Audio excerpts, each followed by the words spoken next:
Handa na ba kayo na malaman ang katotohanan sa likod ng balita? Eto, marami tayong tatanungin. Leading the corruption crackdown, ang tinatawag na The Hunter. Did you know that? The Hunter.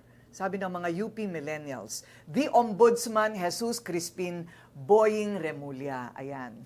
So, Mr. Ombudsman, maraming salamat sa inyong panahon.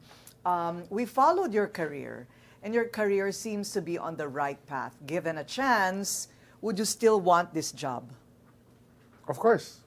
When I was in law school and we were tackling the Constitution, actually, the Constitution came when we graduated, 1987.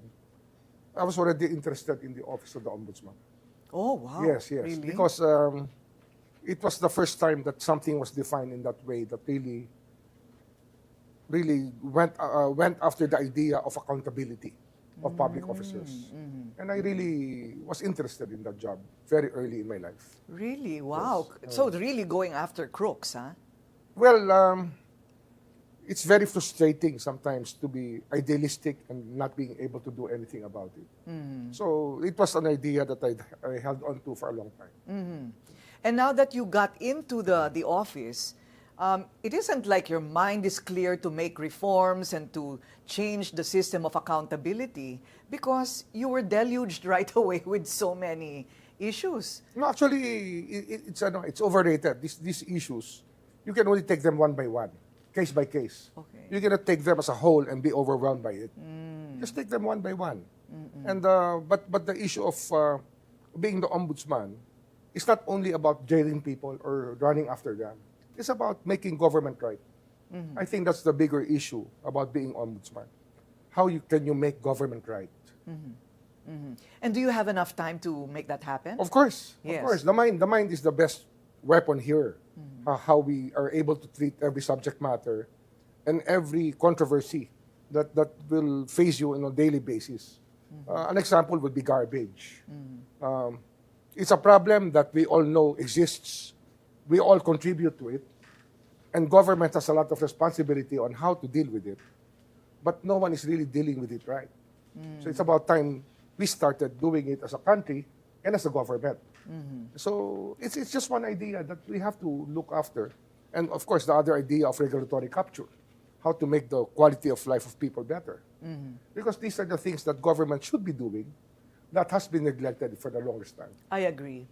I think you have to look into the barangay captains. Of Because course, I think corruption starts very, very low, nearest the poorest people. I have a target already for that. Really? In Padre Faura, where between the PGH and DOJ, there is a row of stores that just appear every day.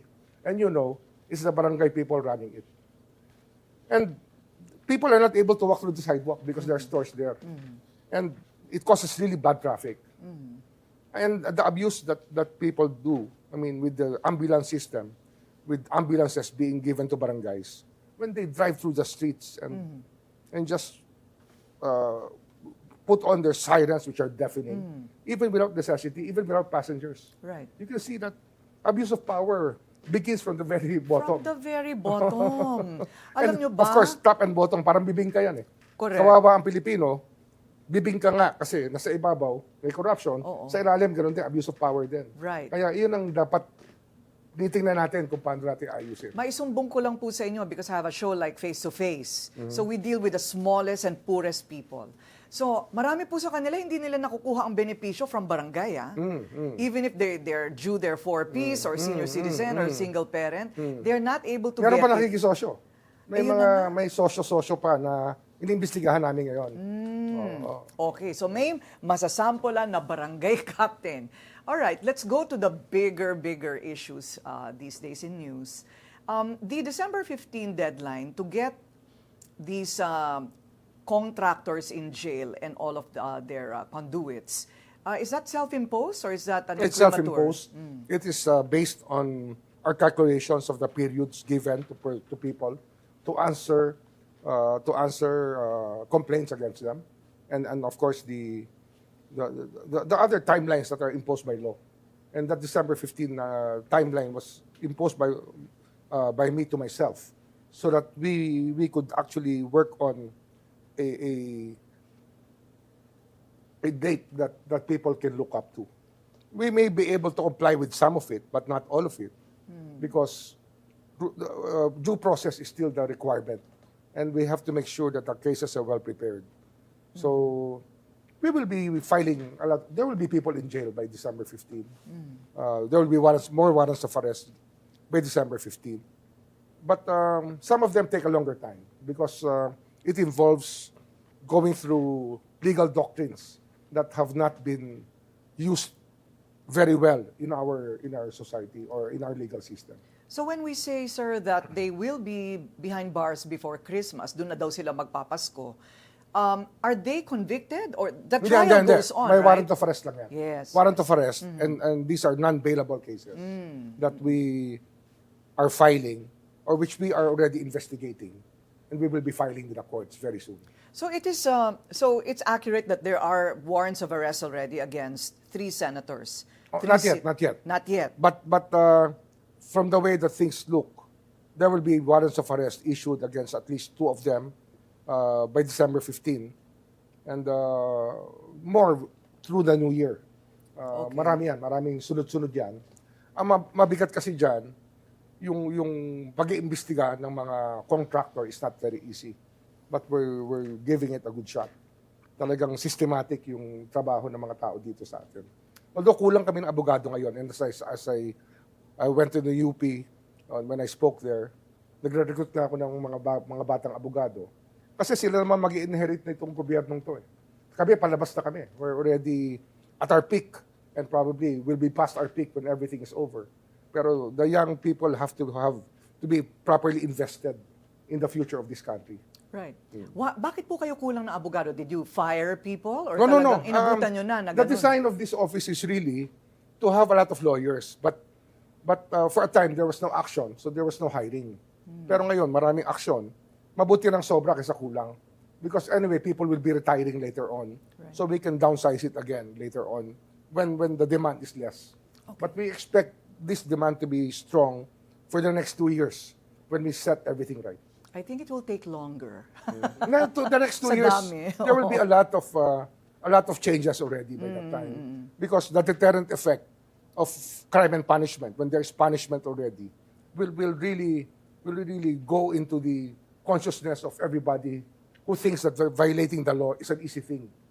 And when you see that accountability is enforced, then it will have its effect on people. Okay, naming names. The 2 who have arrest warrants already by December 15 are Senators Jinggoy and Bong Revilla. Tama po ba? It came from you, not from me. But I think that your guess is as good as mine, given the fact that these cases are already under investigation. Okay. So, all right.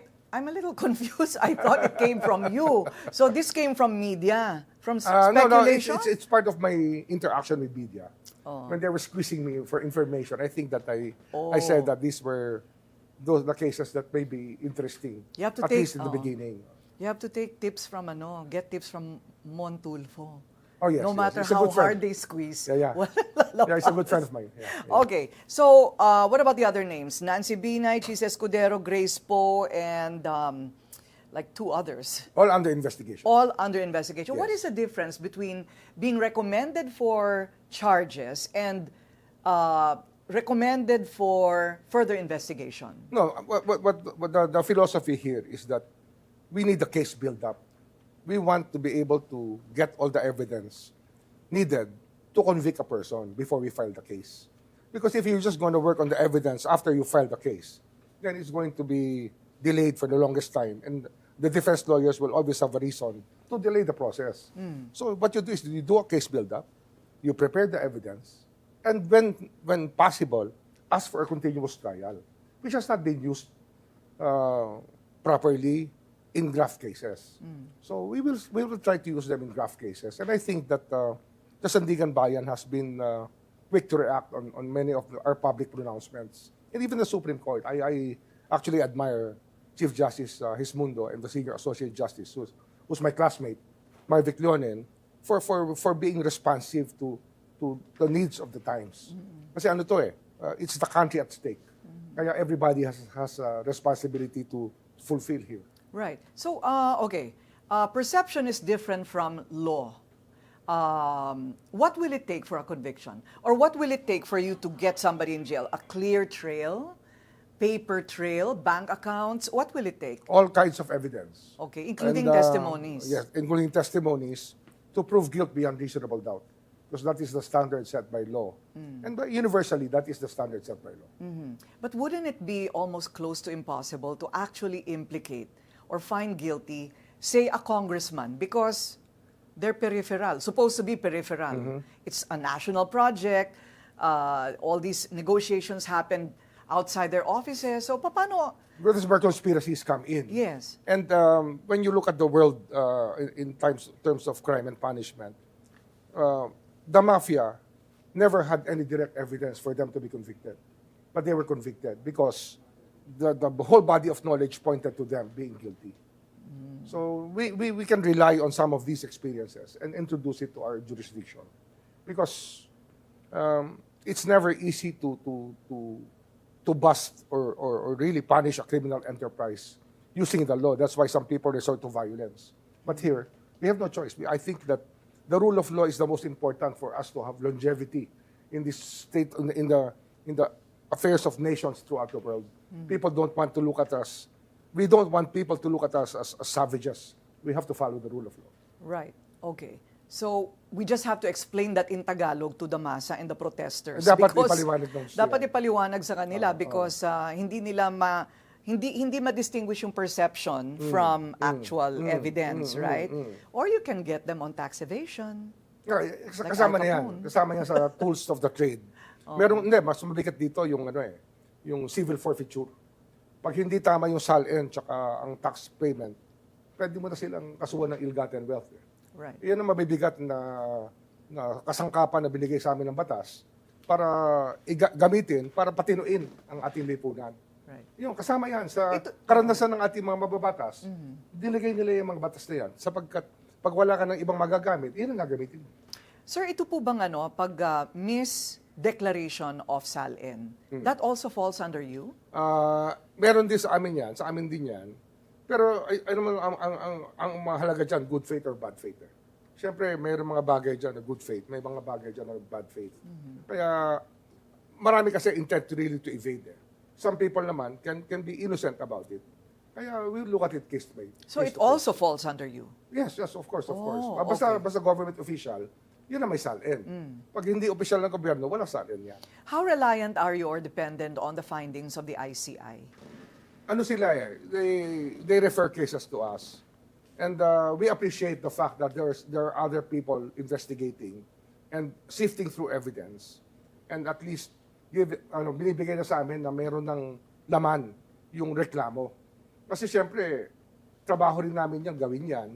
Pero kung ibibigay sa amin na medyo handa na, half-cooked na siya, di lulutuin na lang namin ng todo. Diba? Okay, so paano ngayon ito? What is your reaction to the resignation of former Secretary Babes Singson? I've known Babes for the longest time. I think I've known him for at least 15 years, maybe more. And I knew that he wasn't gonna stay that long. Kasi sabi niya nga boss, 80 na ako. I also have a life to live. And I can do this for some time, but I cannot do this all the time. Basta tawag lang ng katungkulan, ang pamamahal sa bayan, pero syempre, kailangan niya rin alagaan yung sarili niya. So you believe that to be the actual reason, you think? Or is that like his corporate line? Kasi, hindi siya dismayado. Ayaw niya talaga tanggapin yan, ang alam ko. Ayaw niya talaga tanggapin. Talagang hindi niya lang matanggihan ang Pangulo natin. Kaya tinanggap niya. Kaya sinabi niya naman talaga na hindi siya magtatagal ng gano'ng katagal. So you have faith in the ICI? Okay naman. Nakakatulong. Kasi nga, sabi ko nga, kailangan namin ng tulong ng lahat. Yung yung crime, yung campaign ng laban sa korupsyon, kailangan namin ng tulong ng taong bayan. Kung kapitbahay nyo, yung mga tiwaling mga tao, iba sila mamuhay, marangya ang kanilang pagdadalo ng sarili, wala namang pinanggagalingan ng lahat, sweldo lang sa gobyerno, isubong nyo na sa amin. Bigyan nyo kami ng ehemplo ng mga tao, yung mga kapitbahay nyo, gano'ng mabuhay. Diba? Kasi nga, marami naman marites sa atin Alam natin kung meron talagang gumagawa ng tiwali, kahit kapitbahay natin, magkakaroon tayo ng ideya pag iba na nakita natin. So sa mga nag-iisip na, meron sigurong nalaman ito na hindi niya nagustuhan, kaya umalis. What do you think about that? Hindi naman. Babes is a veteran. Alam niya yan. Alam niya lahat yan. Tsaka diretso kami mag-usap eh. Wala kami tinatago sa bawat isa. Diretso kami. So this is really about trust because baka may lumapit po sa inyo and say, can you please investigate the ICI? Paano yun? Pag merong magsabi na somebody is... Kung merong laman, yung sasabihin sa akin na gano'n, kung meron silang ilalagay na palaman, titingnan natin. Pwede rin, ano? Because... Pero ano yan they're appointed there, but they're private persons. right, right. Kaya it stands in the middle of everything. So will there be a replacement for Babe Singson, I you don't think? know. Nasa Pangulo na yan. Okay. But what do you think about the... Well, former Congressman Jing Paras was saying that, well, to begin with, this ICI is unlawful. I mean, the way it was created, walang budget allocation from the get-go, etc. So, what do you think about that? I will not comment on his comments. Okay. What about the lawfulness of the ICI?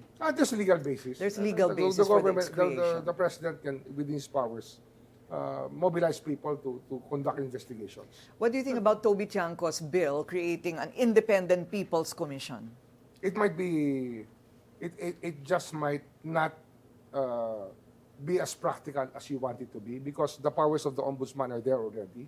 And if you create another body, it might just dilute the powers of the ombudsman or it might confuse people. I see. And it will start from zero again. Hindi, ano naman to eh. Ang problema lang naman sa opisinang ito, nung hindi siya naging aktibo, ay parang sabi ng ibang mga tao, eh, pwede natin gawin yan kasi wala nang mahuhuli sa atin eh. Pero pag aktibo ang opisina ng ombudsman, hindi naman siguro kinakailangan na masyado yun. Okay.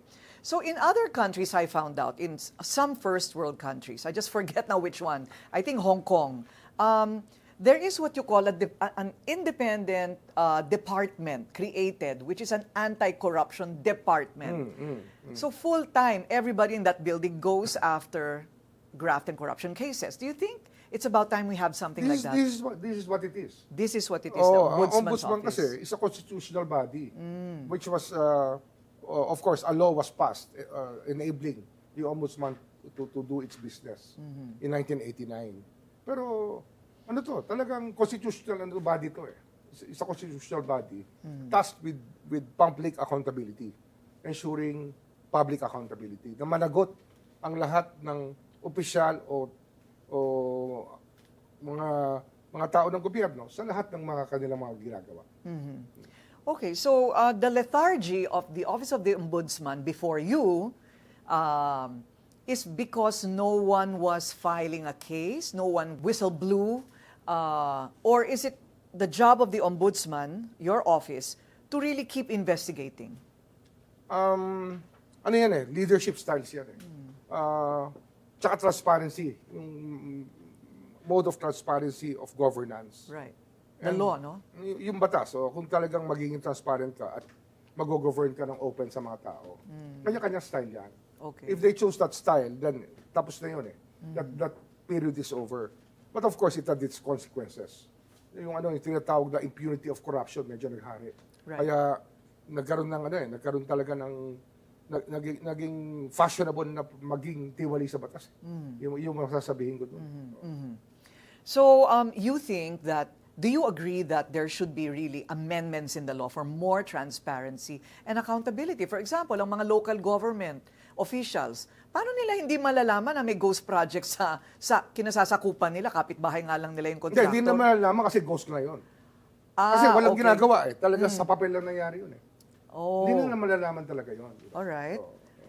But should they be part of the loop, you think? Local government? Yes. They should always be part of it. They should always be part of it. Ano yan eh? Ang local government, yan ang koneksyon ng taong bayan sa gobyerno. Sila yung talagang nagdadala ng mensahe. Yung kagaya na sinabi ko kanina, basura. Ang problema ng basura, nasa local government yan. Yung separation ng garbage, dapat sa barangay, inaayos na yan. Dapat dyan, nagkakaroon tayo ng kultura na lahat ng tao, sa araw-araw na pamumuhay, alam nila na yung basura nila dapat tama. pag hindi ito naging maayos, naging kontrata na lang ng basura, ng pagkuha ng basura ang trato ng isang mayor sa kanyang bayan, as wala nang pakialam kung saan dadalhin o ano mangyayari, talaga magkakaproblema ang bansa natin. Dapat talaga, tingnan natin ito lahat bilang mga mamamayan. As citizens of this country, dapat naman maganda image natin sa kalinisan natin, kung malinis ang ating bayan. Medyo may tama tayo ngayon dyan. Mabigat ang tama natin dyan. Parang ayaw nila magpapasok ng Pilipino sa ibang bansa. Hindi naman siguro. Hindi naman ganun kagrabe. Hindi naman ganun. Ang Pilipino, mataas ang pagtingin nila bilang mga manggagawa, magagaling ang Pilipino. Sila pinagkakatiwalaan sa totoo lang. Maraming bansa na hindi maganda ang takbo kung walang Pilipino. Totoo naman yun. Totoo yun. Totoo naman yun. Okay. So, the re-entry of the Solicitor General in the Duterte and Bato ICC warrants, you agree that it should be that way? Oo, kasi ano yan eh. Ano ng Republic yan eh. Sila ang defender ng Republic. And are choosing to enforce the warrant based on the law is something that should be defensible in court and defended by the Solicitor General.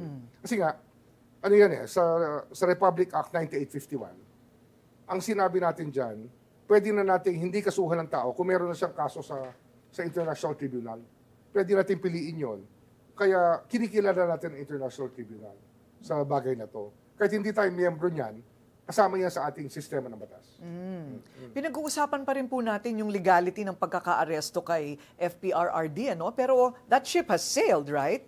Ano yan? Nasa Korte Suprema yan eh. It's pending litigation. Inihintay natin na maging salita ng Korte Suprema tungkol dito. Pero sa akin, sumunod kami sa batas. Naroon ang batas. Ano pa ako nung nasa DOJ pa ako doon? Nung ginawa namin yun. Republic Act 9851, ano yan eh? Yung international humanitarian law na kinikilala ng mahigit 150 bansa sa buong mundo. So what if the Supreme Court says that it was unlawful? He will be brought back to the Philippines? Hindi na, iba na yan. Ando na yun eh. Ando na, yes. Ando na siya. Kaya binigay na natin ng jurisdiction sa kanila. Kaya hindi na natin yan, hindi na natin dapat yan bawiin kasi binigay na natin. Right. So the rules have changed for subsequent arrests of the ICC, no? Like for example, in the case of Senator Bato de la Rosa, have the rules changed? Hindi naman. Andiyan pa rin na 9851. Yung warrant lang, in transit, matagal na in transit. Nagtataka lang ako kung ba't wala pa. Kasi nga, pinakita na sa akin yung isang ruling eh. Kaya lang, yung ruling na yon, ewan ko lang kung na-release na. Yun ang hinihintay natin. I see. So we can't see kahit a digital copy of that ruling? Nakita ko na. Okay. Yun nga, sinasabi Pero ko gusto nga. naming makita. Di hahanapin natin, maghahanap tayo. Pero tingin ko malapit na yan. Really? Tingin ko malapit na yan. Sir, hindi pwede kunan ng litrato? Ha? Hindi pwede. Hindi na muna. Okay, I had to try. Okay, so, sir, what about the resolution of the secret reversal of the case against Senator Joel Villanueva by then former Ombudsman Samuel Martires? Meron na po bang... Ano lang yan, tingin ko naman, hindi, tapos na yan eh. Tapos na yan. Meron talaga reversal eh. Ang magtataka ka lang talaga, kung bakit hindi pinagbunyi ni Senator Joel na tapos na yung kaso ko. Huwag nyo nang pag-usapan yan. Tapos na yan eh. Hindi siya nagbunyi eh. Wala. Hindi nalaman ng tao na mayroon palang ganun na ginawa. So because of that, parang pinaghihinalaan. Yun, ganun lang. Pero valido na po yun. It's valid. Siyempre may presumption of regularity. Okay. So we're not waiting on any reversal. I mean, any resolution against him. Hindi na Wala muna. Pwede naming pag-aralan ulit. Kaya lang, kung ginawa namin yan, di wala nang tigil yan. Dapat dyan, meron ng katapusan ng bawat isang pagkilos. Wala namang ano yan eh, wala namang double jeopardy yan eh. Kung talagang may gusto pa mag-file ng kaso, di mag-file sila ng kaso. Para gagalawan namin. Pero ano yan, tapos na yan eh. Right, okay. So, I'm sure you're aware of the reactions of people nung lumabas yung eto na ang mga kinasuhan, si Congressman XYZ, at sabi ng lahat, hindi namin sila kilala. Ganon. So, the reaction of others, the critics, is that, inuuna nila yung mga hindi kilala, yung mga maliliit, small fry, inuuna nila ang mga kalaban. How do you respond to that? Hindi po. Yung congressman na may warrant of arrest, naging chairman po ng Appropriations Committee yan. Napakahalaga niyan. Kaya, simula lang yan Simula lang yan sa mga aming inuungkat na mga pangyayari. Simula pa lang siya. Marami pang iba. Tsaka may mga senador nga nakasama, pero kasama rin yan sa proseso ng pag-iimbestiga. Kapag po ba itong mga big shot na ito, mga senador, mga congressman na malalaki ang mga pangalan, kailangan nang ilagay sa kulungan? Anong klaseng kulungan po yun? May mga balibalita na merong bagong building na parang Big Brother house, na parang medyo mas espesyal yung kanilang jail hotel. Meron po bang ganun? Tira hindi. Wala. Alam ko, meron lang inayos sila sa Bikutan, kasi yung sa Krame wala na raw. Niretire din nila yung sa Krame. Hindi ko lang alam kung na-demolish na. Pero condemned na yung facility sa Krame. Kaya sa Bikutan na ngayon yung dalahan. Okay. Tsaka ano yan marami dyan city jail talaga. Lalo na pag RTC yung kaso, city jail yan. Pag RTC yung kaso. Pagka Sandigan Bayan, pwede nga sa BJMP pa rin yan, BJMP. Okay. Doon po yan. So no special treatment? Sana naman wala na. Kasi masyado masarap ang buhay nila pag binigyan sila ng pabor. Masyado masarap ang buhay. Ako nakita ko na yan. Nakita ko na. Ako rin. Nabibisita pa nga sila Oo, at nadadala ng Noche Buena. Okay. So, alright. Ang sabi rin nila, hindi daw talaga makakalusot ang kaso ni VP Sara under your administration as Ombudsman. Ano yan impeachable officer siya. Kaya ang pwede lang namin gawin dyan, dalahin namin sa Kongreso ang kahit anong reklamo. Hindi naman na kami pwede mag-dismiss ng tao dyan Di ba? Kasi meron kami dalawang trabaho. Administrative, tsaka criminal. Yung criminal, dinadala sa Sandigan Bayan. Yung admin, wala naman kami kapangyarihan na i-dismiss ang tao, dadalahin niya sa impeachment. Sa impeachment process. Kaya, kung titignan natin yung kaso niyan, naka-archive ngayon sa Senado. Pag sinabing in-archive, itinabi muna. Pero, pwede yung bawiin at ilagay ulit sa gitna. Yun ang proseso na marahil mananaig sa susunod. Okay. What's the hardest part of your job as Ombudsman? Siyempre, yung inaalala ko lagi, yung pamilya ko. Kasi hindi sila komportable sa maraming nangyayari.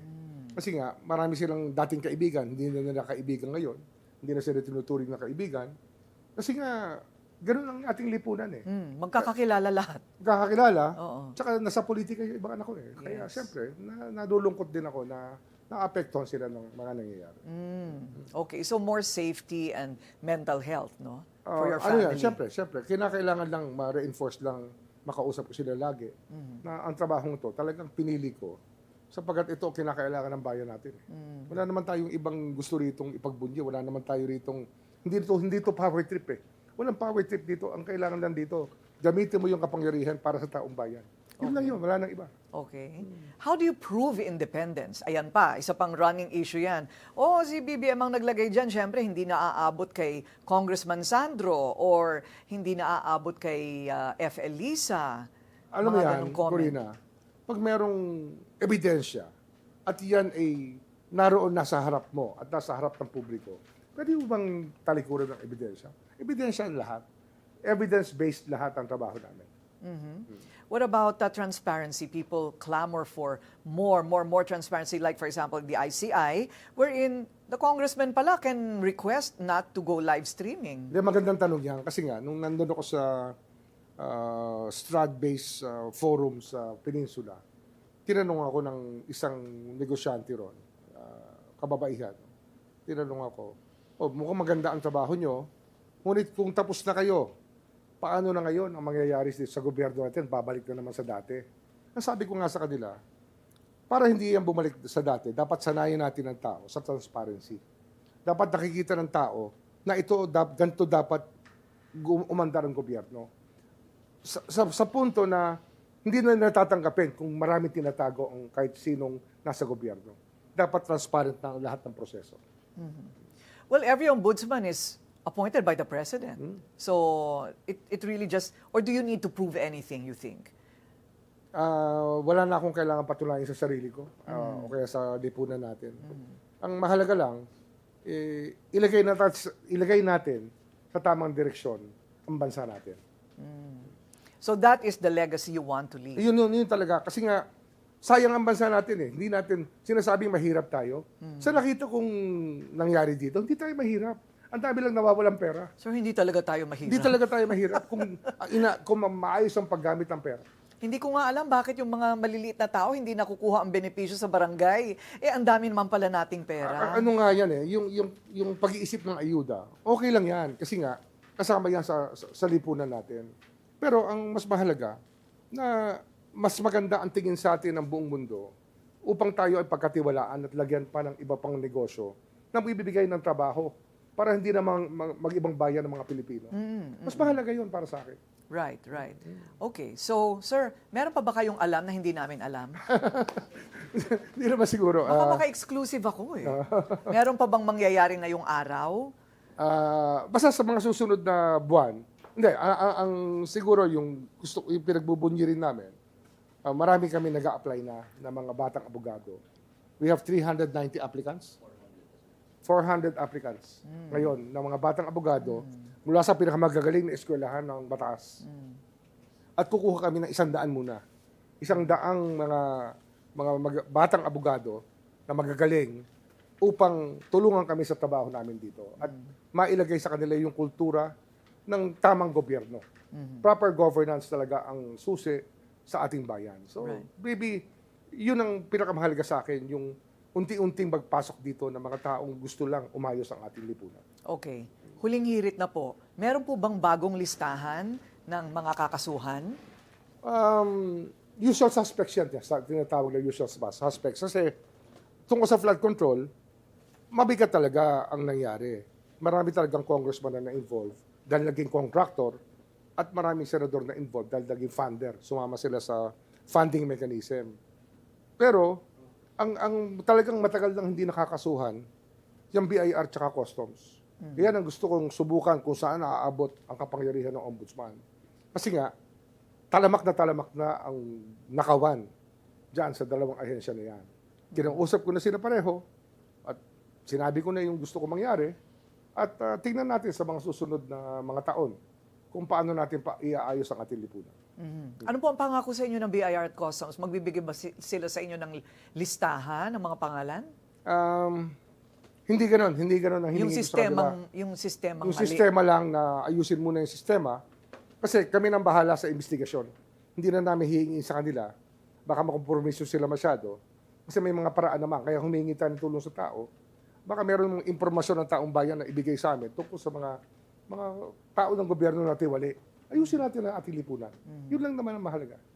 Okay, Merry Christmas. Ombudsman Boying Remulla, thank you very much. I know you're a very busy person, pero maraming pong salamat. Salamat. At sana, ang gusto natin mangyari lang talaga, maging maayos ang bansa natin. Wala na tayo ibang gusto pa mangyari.